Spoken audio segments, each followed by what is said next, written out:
So as far as making YouTube videos is concerned, I've pretty much been AWOL for quite a while now. Maybe 2 months or maybe more. I can't recall exactly when I did my last video. And the reason for that is I've been flat out having recovered my I don't know, my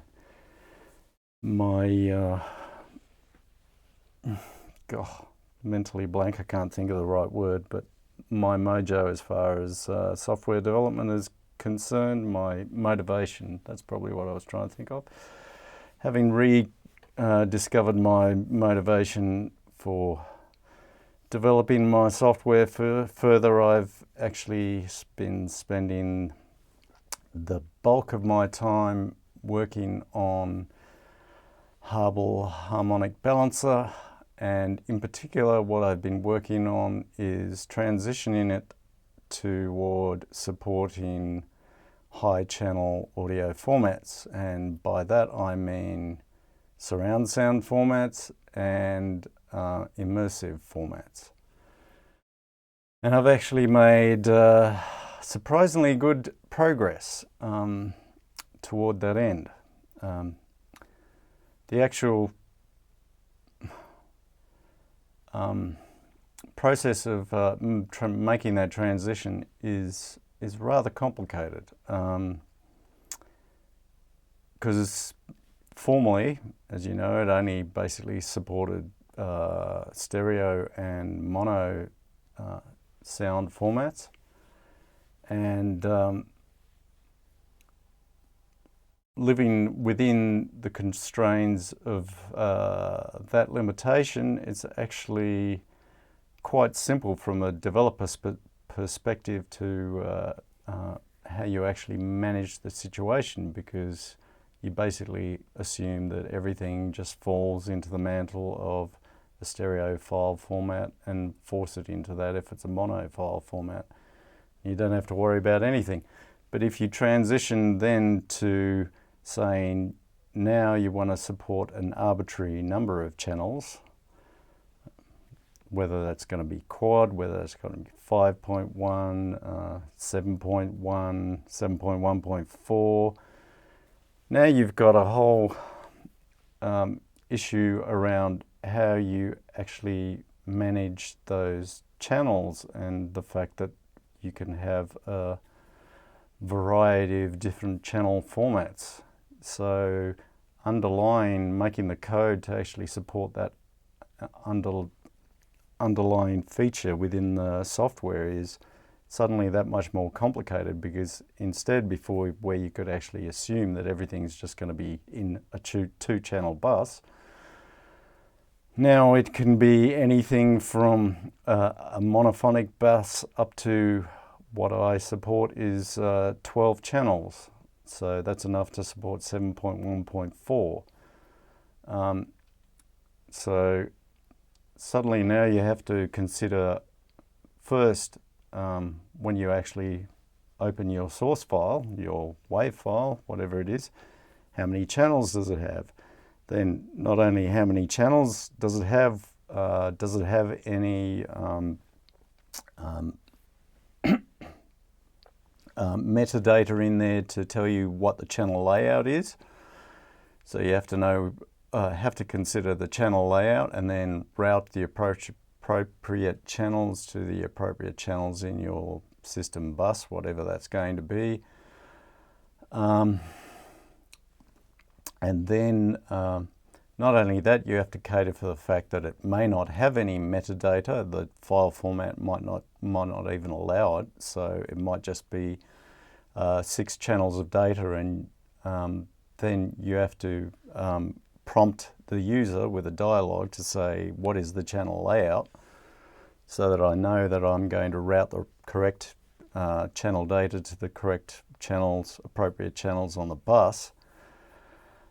And then once you've actually got that part sorted out and then done the analysis on all those channels and all those tracks, then you've got the issue of both playback and rendering, in that potentially you may, for instance, want to take a stereo channel, which is only two tracks, and maybe then you're thinking about converting this stereo into, say, a plausible 5.1 mix by adding a surround reverb to the whole system of processing. So in that case, you've actually got not only the native bus or channel format within the source file, you've also got to contend with your playback system, where you can actually dictate and say, I want to have, say, a 5.1 bus, and then I want to open this stereo file and put it on a 5.1 bus. So then you've got to take your source file, which is in one format, and your internal bus rendering format, and do the appropriate routing there. So it's actually a computationally quite challenging problem to actually get your head around, and it's taken me quite a while to get to the bottom of it. And I've actually got to the point where now I can actually process multi-track audio in Har-Bal, but it doesn't stop there, because what I actually also want to also intend to do is support VST3 hosting within Har-Bal Harmonic Balancer. So within that bus, like the output bus framework, will be embedded VST3 hosting, so that then you can take your source material and then apply whatever plugins that will actually support that bus format in there, hopefully, and do further processing. So in my case, I'll be able to, for instance, use my synthetic space plugin to, for instance, upscale a stereo mix to a plausible 5.1 or 7.1 or 7.1.4, whatever you choose. So that's the state of play with regards to the complexity involved there. The other things that I've had to do, or had to contemplate doing, it actually builds on what I actually started ages ago anyway, because one of the long-running requests is, will you ever make a Har-Bal-like EQ plugin that you can use within a DAW framework? DAW as in digital audio workstation. And yes, the answer to that question is yes, I will at one stage support such a thing. And prior to actually embarking on this multi or high channel support for Har-Bal Harmonic Balancer, I actually did make a start on what is required for such a plugin. And the major thing that is required is basically a re-implementation of the filtering engine, because within Har-Bal Harmonic Balancer, the original, filtering was carried out using a 8K, as in 8,192 point finite impulse response filter, which is basically just as it says, it's an impulse response that has a finite length, and the finite length is 8192 samples. And then basically using numerical convolution in an efficient manner, using fast Fourier transforms or whatever to filter whatever you're putting through it. But the problem is, if you're actually contemplating using something like that, an 8K FIR in a digital audio workstation, you'll be very much limited in how many channels you can actually stick it in, because that's it's computationally quite intense. So you'd have to have a really fast machine to be able to use it on a lot of channels. So basically I needed to have a solution to that issue to improve the computational efficiency of the whole thing. And the solution that I actually came up with, or started working on, was instead of using a single 8K finite impulse response filter, use instead multi-rate processing, which basically means taking your, say for instance, if you had 44.1K samples per second stream, take that, break that up into two bands. One band at a lower sampling rate. In the case of what I actually implemented, it's 8 times less. So 44.1K on 8, which is 2.7 or something, 2.7 or 2,700 samples a second.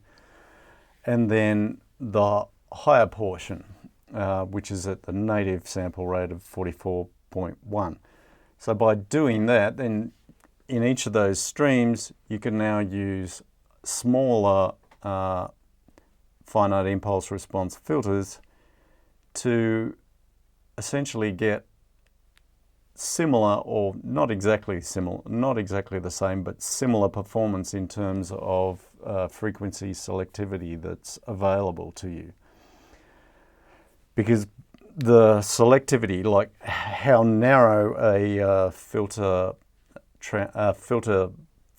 notch, for instance, how narrow a filtering notch you can actually realize is dictated by how long that finite impulse response filter is. It's basically it's proportional to the sampling rate divided by the length of the finite impulse response filter. So in the case of the 8K filter, it's a small multiplier of around about 5 Hertz. So I think probably the narrowest notch you can actually realize with the original Har-Bal Harmonic Balancer has a bandwidth of nominally maybe 30 Hertz or something like that. 25 Hertz or something like that. Actually, wait on, 15 Hertz, probably more like 15 to 20 Hertz or something like that. So it's a fairly narrow band of frequency, and that's across the board. It doesn't matter where it is. It's not a logarithmic thing. It's not like a Q response. It's in absolute Hertz. So that's the narrowest notch. So in terms of filtering limitation, it basically forms the worst limitation in terms of a Q selectivity at the lowest frequency end. Because if you think about it, like a bandwidth of 20 Hertz at 1 kilohertz is nothing. It's like a massive Q. It's like a Q of whatever, 500. Q of 500, it's huge. Whereas 20 Hertz bandwidth relative to 20 Hertz, it's a Q of 1. So it only has the major impact at the lowest frequency end. So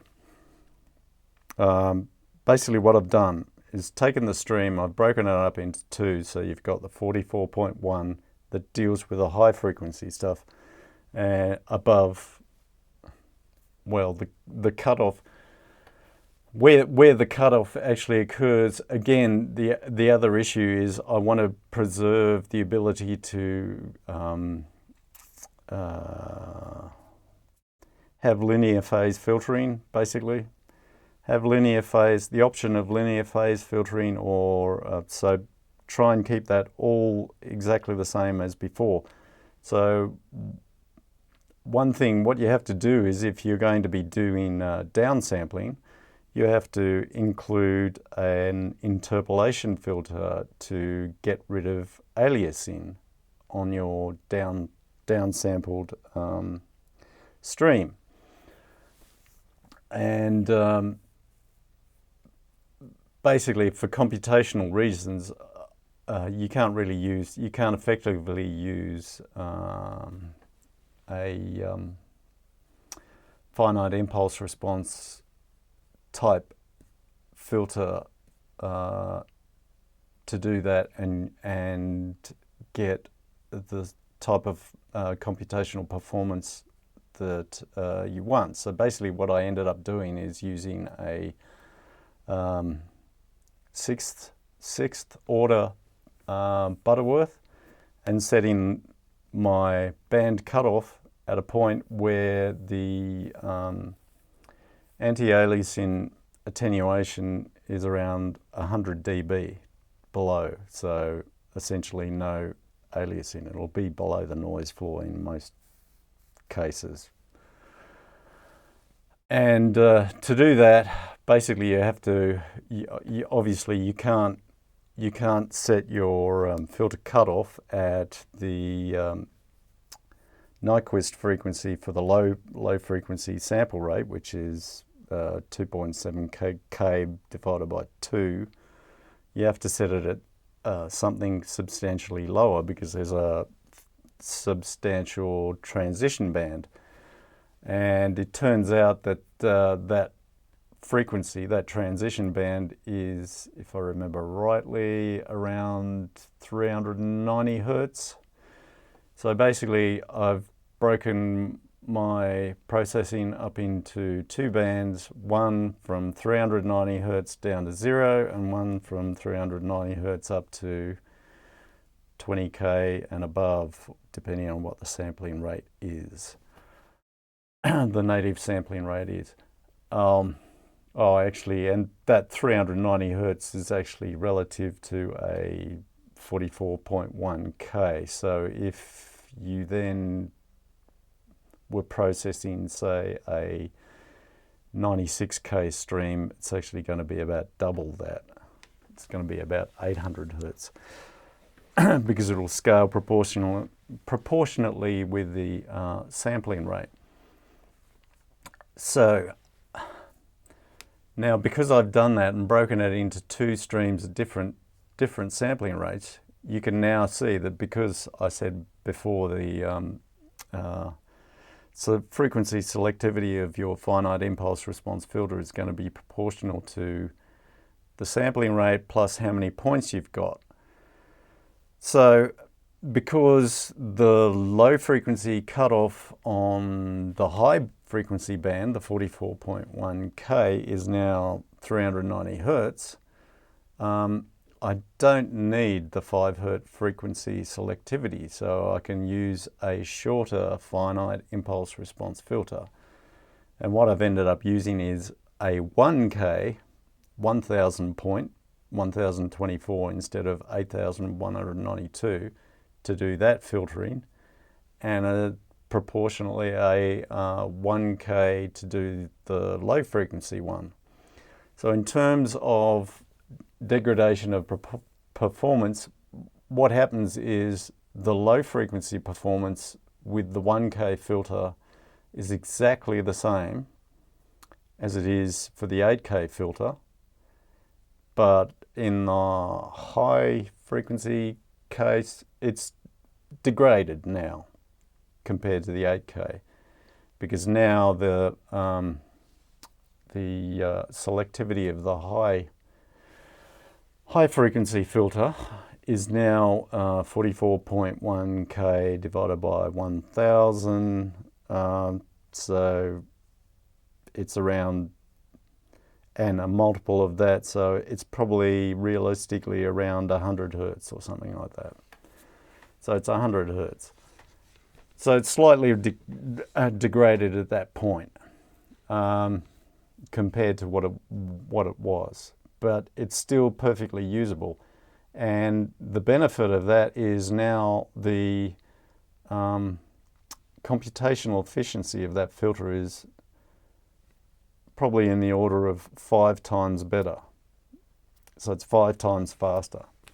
So you can have 5 times as many filters as you would have before. So to cut a long story short, basically I was working on that code, that filter engine code, with the view toward making the plug-in version of Har-Bal. But it turns out that obviously that is going to be very useful when it comes to high channel formats as well, because I have to support, in terms of efficiency, I have to support 12 channels, up to 12 channels. So basically I had that filter code all worked out. I hadn't debugged it at all, so I thought it was an appropriate time to try and actually integrate it into Har-Bal Harmonic Balancer. And fortunately enough for me, short of about 2 or 3 rather trivial but stupid mistakes by me, the whole thing worked, and it worked beautifully well. So, and in terms of the perceived audio performance, I can't really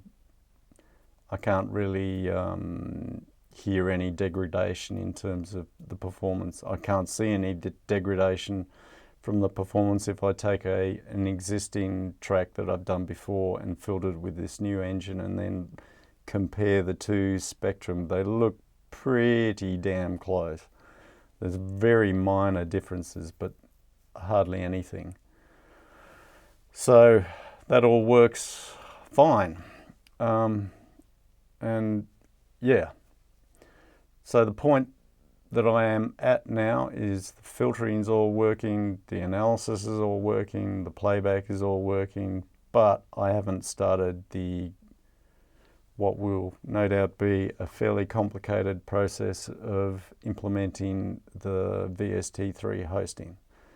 And when that's done and finalized and I've sufficiently tested it, then I can go for a first release. How long you have to wait for that, I'm not sure, but it's obviously probably months away, at least 2 months. Developing a Lisp, at least 2 months away, or is that just what the type class microphone's doing to my voice? Yeah. So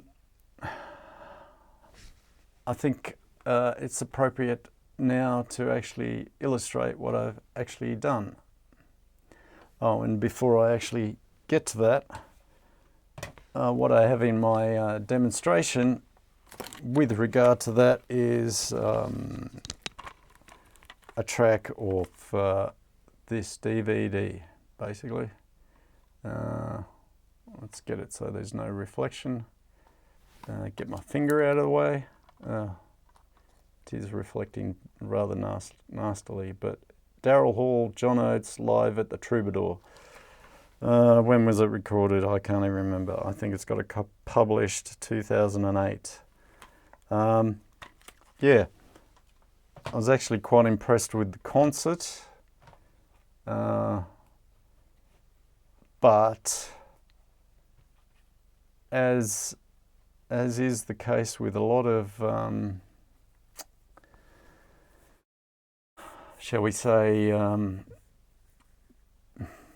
live music, video recordings in surround formats, I wasn't totally impressed with the audio. The audio quality is reasonable, but it's just got no sense of, well, limited sense of atmosphere. So I don't actually feel like I'm in the venue. It just doesn't reflect to me the experience of a live performance as a listener, as opposed to as a band member. I'm thinking in the context of wearing a listener's hat. So it just doesn't reflect that, because it just, as with most of these live music recordings, they just basically sound like close-mic'd studio recordings with compromised EQ and things like that, because of the poor mixing in and recording environments involved. So they're full of the problems you get of leakage and what have you, and close micing, EQ effects and things like that, and limited amounts of processing that you can actually use in a live situation. So yeah, the video is great, but the audio is average. I'd say average. It just doesn't fit the atmosphere of what the concert looks like. What the vision actually makes it look like what the concert is. The vision doesn't match the audio. That's basically the problem. But anyway, I shall show you some stuff. So here you have Har-Bal Harmonic Balancer. The Hall & Oates track that I was looking at was the very first one from the concert, called Everything Your Heart Desires. This is how it looks in Har-Bal, plus I've got a filter here, you can see filter response. I guess the first thing I should point out is there's no air here, because air in terms of surround sound just doesn't make any sense. There's no real way of actually realizing it. There's no mid channel anymore, it's called combined, because again, mid-side processing doesn't make any sense in a surround format. But if I click on this, you can see now you've got all the channels. You've got left, right, center, LFE, left surround, right surround, and combined, which is all of them combined together. So I can scroll through those. I think I will point out one thing. You'll note these ones are all showing a filtering change, but there isn't a filter associated with it. Basically, I've changed in previous version of Har-Bal. Basically, the mid-channel filter was never reflected in the left and right channel responses. That was a design choice by me. It sort of made sense at the time, but in terms of multi-channel audio, and also in the case of just stereo, it actually makes sense to take that mid response and reflect it in terms of the analysis in those individual tracks, so that you actually can see what its effect is if you want to apply further processing on one of those tracks. So for instance, I think I did apply extra filtering on the mid channel. I mean the center channel. Yes, you see I've introduced a slight change there, and I've also done it for the surround channels, because I wanted to remove some of the low frequency content, because low frequency content in surround channels tends to make everything sound a bit muddy and ill-defined. You pretty much want to concentrate most of that in your main front channels and the LFE channel if you're using it. Otherwise, you're going to be subject to room cancellation effects and things like that, and also because these channels would no doubt have picked up the sound from the audience a fairly large distance away from the stage and from the monitors, yeah, it's going to have a fairly lumpy bass response, and that will in turn, if you leave it at a normal level and combine with your primary in your left and right channels, to muddy it and make it rather ill-defined sounding. Whereas at the higher frequency end, that doesn't really have that much of an effect. It's basically got to do with how broad the notching you can get, the cancellation, the phase cancellation. At the low frequency end, you can get rather broad notching depending on what the time difference is between those sources. Whereas as you go up in frequency, the bandwidth of the notching gets very narrow. So again, it's similar to the argument I used with the finite impulse response resolution. So it doesn't affect the high frequency end as much. It really affects the low frequency end. What else? Of course, you've got the histograms like before. There is a problem here that it never really struck me before, but it now has become evident and obvious to me. If you have a look at all these channels, it's actually fairly conservative in volume. But if you look at the combined channel, it looks like it's driven into limiting. But it isn't driven into limiting, because the way I've calculated this is I summed all the channels together and then calculated the histogram from that. But that's different to what actually happens in the processing chain, because each limiter is applied to a single sound source, a single channel. So yeah, that's not going to happen.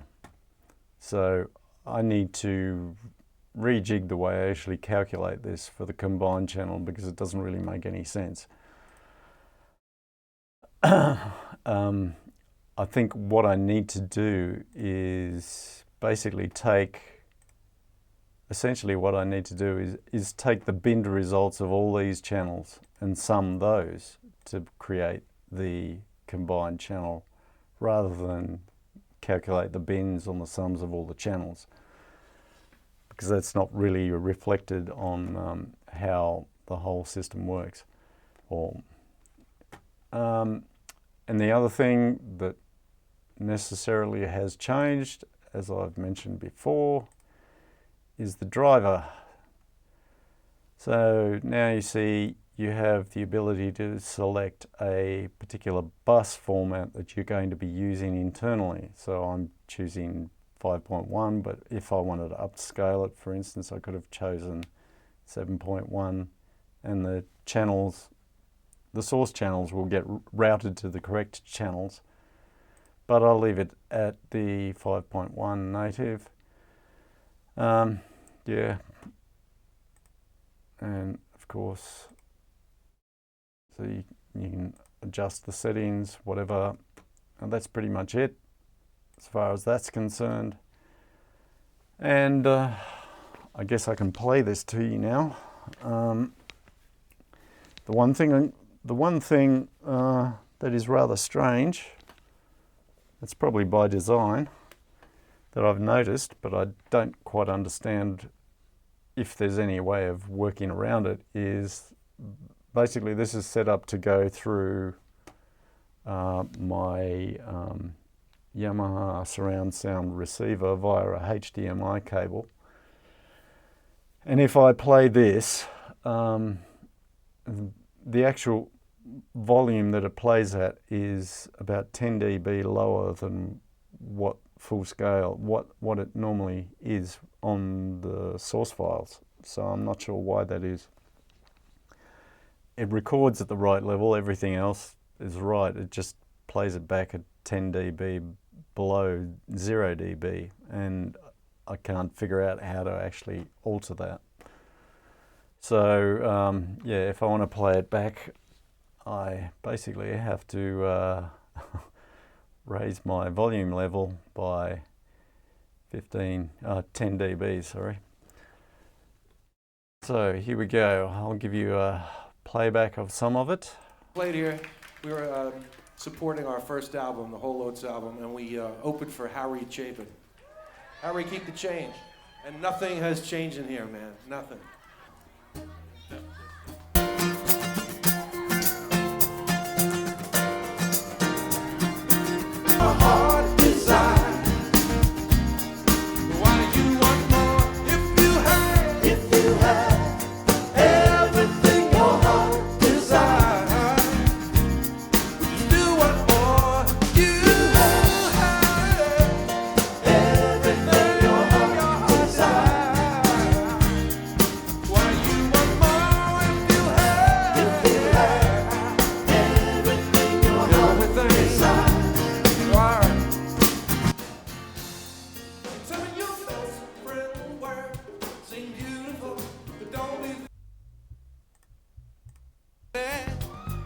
What goes on behind closed doors, you don't know.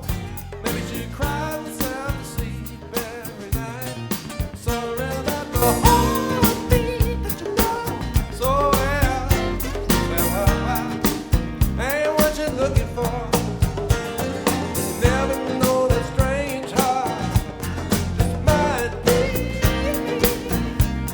Woo! Baby, you have everything your heart desires. Why you want more if you have everything your heart desires? So there you have it. That's pretty much it for Har-Bal Harmonic Balancer.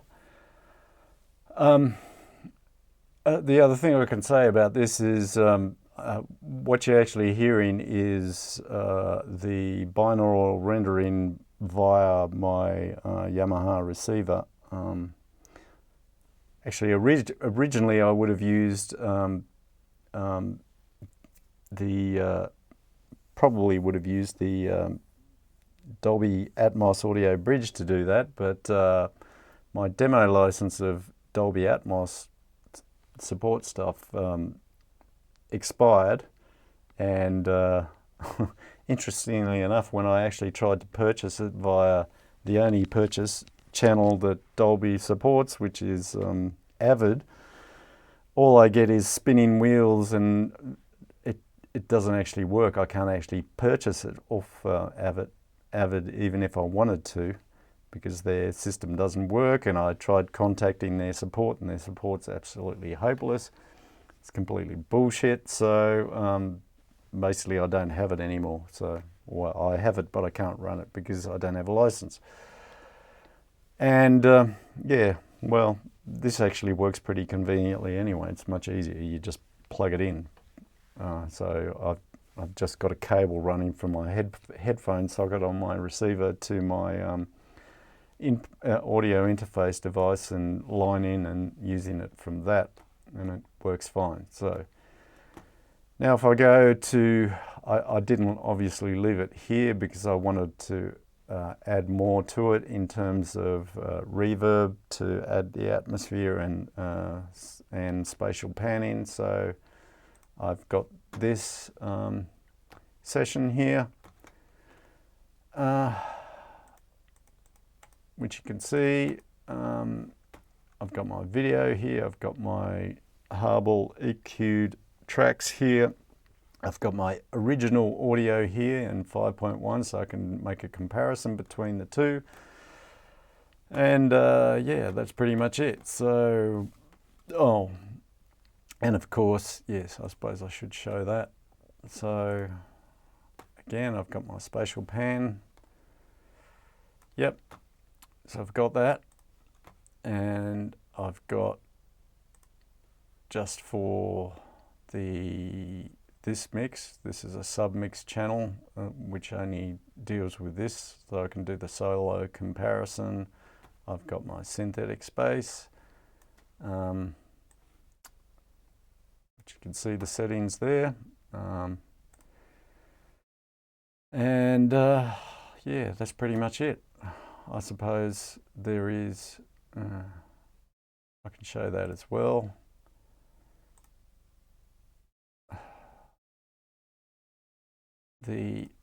I'll show that to show that the levels are comparable when I toggle. So if I can start this, you'll get to see what it sounds like. Here, we were supporting our... Sorry, yes, because I've turned the volume up 10 dB, I have to turn it down, sorry. Otherwise it's definitely loud, and it's probably going to push it into limiter, yeah. Limiter on my OBS studio. Our first album, the whole Oats album, and we opened for Harry Chapin. Harry, keep the change. And nothing has changed in here, man, nothing. Not a thing. And that's good. That's a good thing. Thank you, thank you. All right, okay. So here we go. We'll just start playing, right? We all right? You all right? Yeah. 1, 2, 3, 4.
But don't be fooled, it's nice work if you can get it. What goes on behind closed doors, you don't know. Maybe she cries herself to sleep every night. Sorry that the heartbeat that you know so well, ain't what you're looking for. You never know that strange heart might be.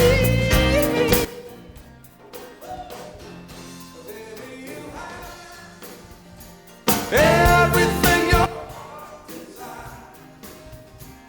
Why you want more if you have? Everything your heart desires.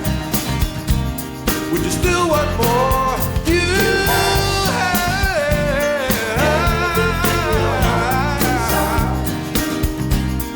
Why you want more?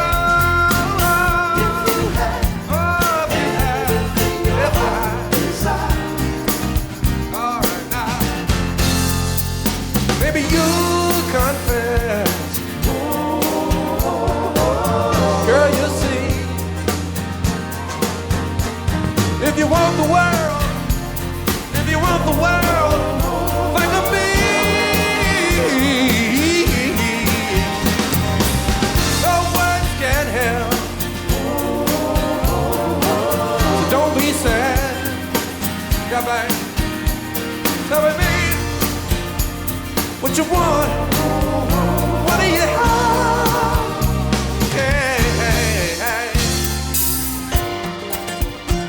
you know what's out there? Well, I know what's out there. I'm gonna tell you, you ain't never gonna find someone that's gonna do for you what I do for you, you know.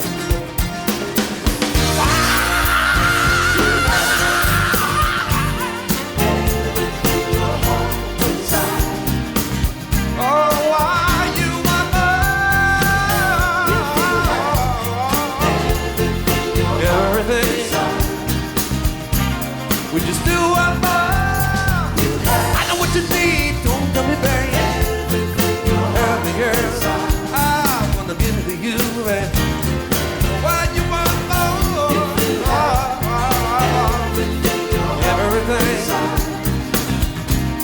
Hey.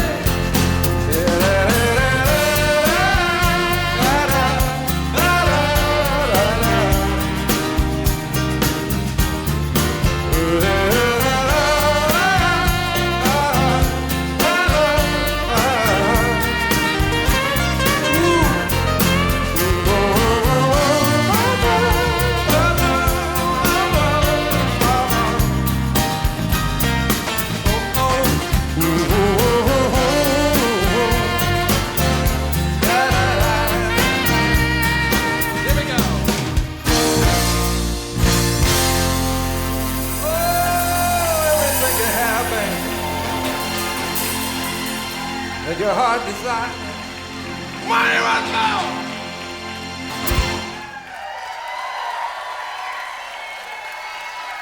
Woo! Thank you. Thank you. So there you go. I'm making progress. Yeah, maybe 2 or 3 months away. I should have that done, I think. I can't imagine it's going to take any much more time than that. It should be done, yeah, round about that. Oh, I guess there may be some, I don't know, spanners in the works that hold things up, but yeah, the rate of progress for me has been very satisfying. Not much else to report, but as I said, well, mentioned earlier before, because I have now pretty much proven, ground-proofed the new filtering engine that I was going to use for a plugin context. That's all actually proven and working properly, and the analysis that goes along with it, again, that's a split band analysis as well for improved efficiency. So that's all pretty much sorted out, so it should make the process of actually writing a plugin considerably easier, because I don't have to go through that debugging legwork because it's all up and running. It's just a matter of building everything that goes along with it. So that augurs well for developing the plugin. Anything else to report? Not really. Yeah, anybody out there who wants to support my software development, you could consider purchasing some software. And I still have a discount coupon that is active at the moment, active until the end of the year. Basically, it's HB7, and you can get 75% discount on anything, any of the software, apart from the limiter, which is free. And that's pretty much it. Nothing else to report.